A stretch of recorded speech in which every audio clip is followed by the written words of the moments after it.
Good morning, good afternoon, good evening. Guess what? You're a day late and Algo short, my friend, because this is yesterday's Algorand news. I am, of course, at Real Monty Allen on Twitter. Hit hashtag Algo News if you want to be featured tomorrow.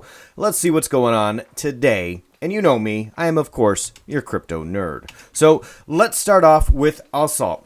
So we just closed an interview with one of the founders here of ASALP, and it was very intriguing. Watch for that to get posted a little later on today, Friday afternoon.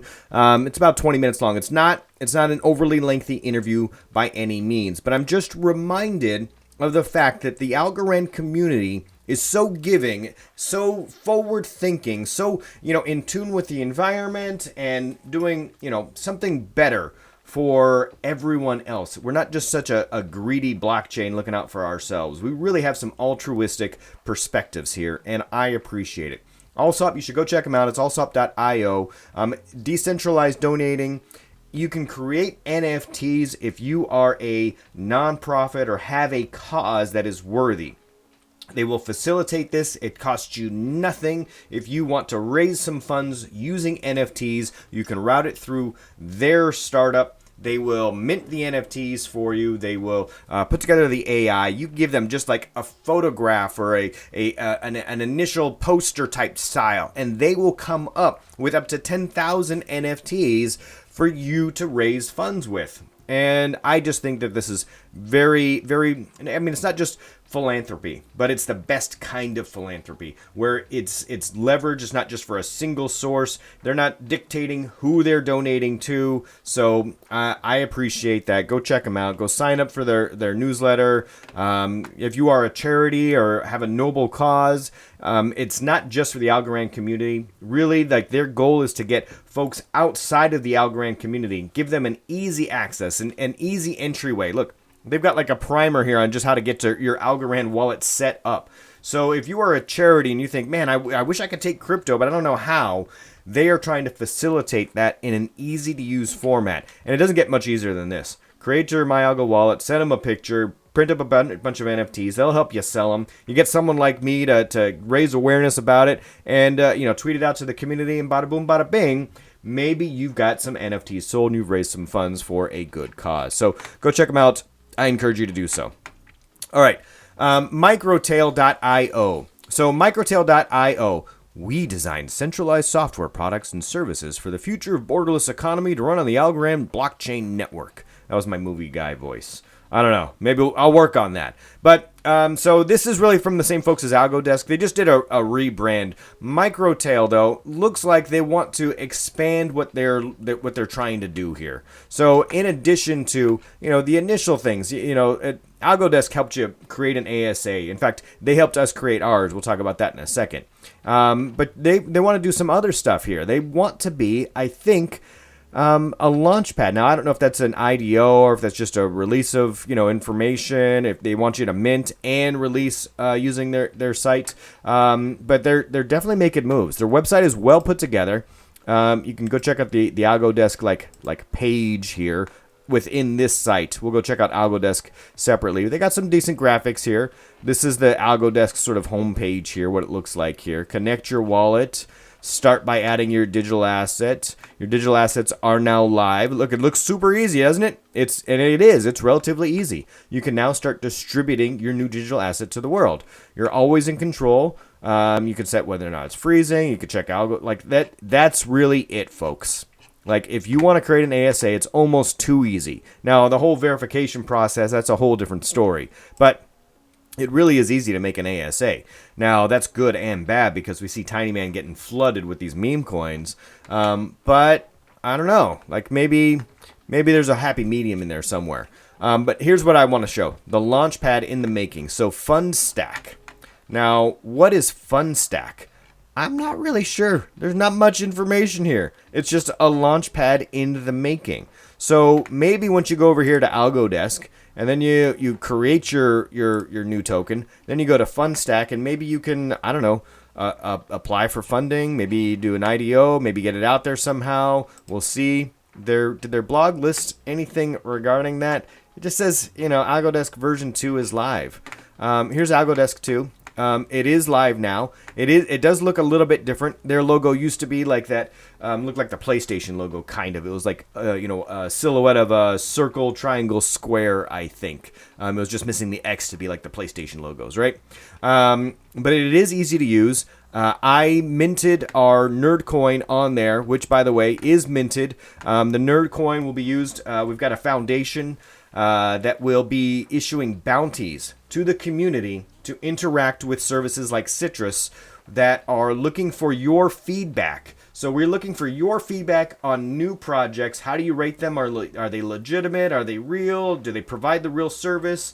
Is their roadmap legitimate? Do they follow through? How is their customer service? When you post a question, do they respond? Do they address concerns? Is the project unneeded? Are they just slapping Algorand on there to slap Algorand on there, and it's not really any functionality? It's just lip service.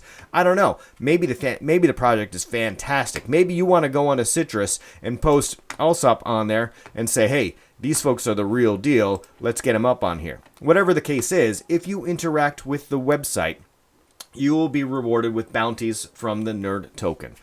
So we look for that to launch in about 30 to 45 days. The NURD token will be launched, and they will have bounties for community engagement. We're trying to tie that into the NFTs as well. Maybe the NFTs, the climate NFTs, will have some type of first access or something like that, so that they can have first crack at some of the bounties. Anyway, I think that's really interesting, and we're happy to help make sure that the Algorand community is cleaned up and everybody knows about what new projects are coming. So Citrus will list new projects. If you're an up-and-coming project, we want to make sure that we get your information in there. Look for a new posting. So this is just for the newsletter. We will have a new posting for new projects to plug in their information. Speaking of new projects, AlgoFi. So AlgoFi is about to launch, right? They're launching, imminently, like, in a week, maybe 10 days, something along those lines. They have announced the plans for their stable coin. I think it's STBL. Yes, STBL. And it's really interesting. So this is kind of a no-brainer, actually, it seems to me. So I'm surprised that this hasn't really existed yet. And they put out this article, and it's really well written. I'm not surprised. They outline, hey, there's two different kinds of stable coins now. There's asset-backed stable coins. You got your USDC, your Tether. And, in theory, with Tether anyway, it's backed by, real-world assets, should be one-for-one, ideally. Then you have these algorithmic stablecoins, which are over-collateralized, which are not backed one-by-one, but they've got some, they got some smart algorithms backing them up. So I think that their idea here is that you don't need to have a middleman between these two functions. You don't need a middleman to have the stable coin and then take that stable coin and do something in the DeFi world with it. Why not just have the DeFi provider also facilitate that stable coin? Makes sense to me. So they put together some easy to understand descriptions here. If user A deposits 100 ETH into Maker protocol to mint 50 DAI. DAI is the stable coin in this case, and then user A deposits that DAI into Compound to earn yield. Why do I have this extra step in here? It doesn't make sense. So instead of having that separate entity create the stable coin, the AlgoFi DAO is going to be responsible for setting the borrow rate that stable minters must pay in interest. So it's going to be permanently pegged at $1, $1 permanently pegged. All interest accrued goes straight to the protocol and is redistributed to the open market in the form of governance token buybacks. So they're keeping it all within the ecosystem. It is a DAO, so it's not like one entity is centrally controlling all of this. And I really like the fact that it should create more liquidity. And so in the other in the Ethereum type of scenario, $200 in capital was locked in order for someone to create $50 of liquidity. And we should be able to reduce a lot of that friction with the AlgoFi system, which is great because the Algorand ecosystem then has the ability to create more liquidity and grow faster. So that's what we're looking for. We want more liquidity. All right, let's talk about Dequency. So this is actually, news that came out already, but there was now a press release on it, and maybe not everybody really, understood or saw this, but Dequency executes the first ever music synchronization license smart contract on the Algorand blockchain. So here we go.